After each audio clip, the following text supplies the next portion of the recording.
দেখো আমরা চলে এসেছি লক্ষ্মণপুর 2 বিচে।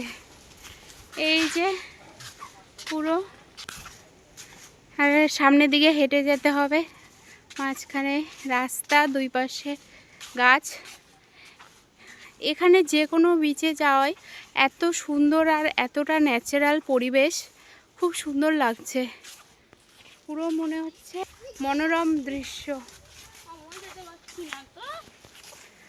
যার পাশে প্রত্যেকটা বিচে প্রচুর স্টল, এরকম ছোট ছোট দোকানগুলো আছে, যেখানে এখানকার যে হয় না লোকাল জিনিসগুলো, যেমন ঝিনুক মুক্তোর মালা টালা, ব্যাগ, এরকম অনেক কিছুই পাওয়া যাচ্ছে। যেমন হচ্ছে এরকম অনেক দোকান রয়েছে, কিন্তু সব কিছু প্রচুর এক্সপেন্সিভ।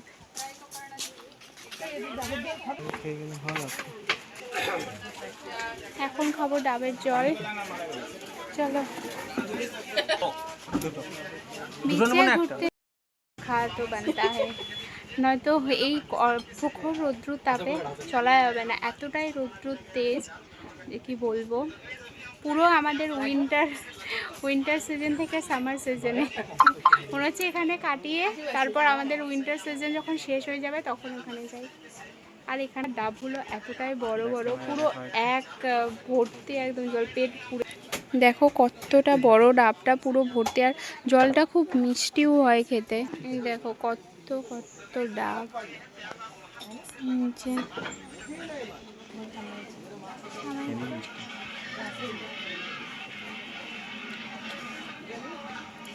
Two good. চলো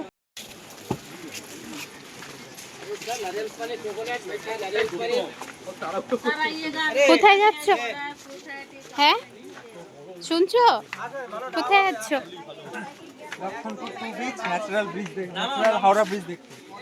তাই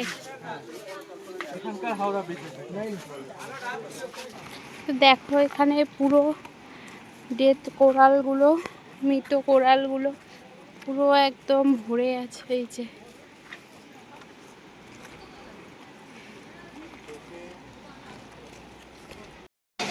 তো দেখো আমরা চলে এসেছি, এই সেই ন্যাচারাল ব্রিজ, যেটাকে হাওড়া ব্রিজও বলে থাকে। এই যে এইটাকে এখানের হাওড়া ব্রিজ বলেও পরিচিত। এই দেখো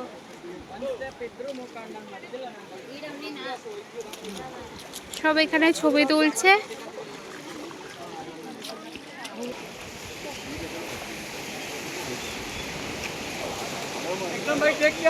তো দেখো বীজটা সত্যিই এতটাই সুন্দর লাগছে।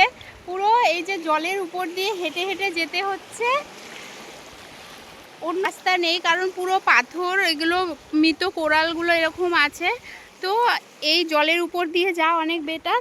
জল অনেকটাই কম, কিন্তু খুব সুন্দর লাগছে। এখানে সব ফটোগ্রাফি চলছে, এতটাই সুন্দর। বলো কিছু, বউকে নিয়ে সাথে কি একটু ফটোগ্রাফি করবে? আমি কি বলছি? হ্যাঁ কথা বলছি, করতে হবে। এই যে ন্যাচারাল হাওড়া ব্রিজ, একদম হাওড়া ব্রিজের সামনে চলে এসেছি। আছে এখানেও আমরা একটু ফটোগ্রাফি করব, দেখা যাক, কথা বলি, কথা বলে যদি মনে হয় ভালো লাগে তাহলে করব।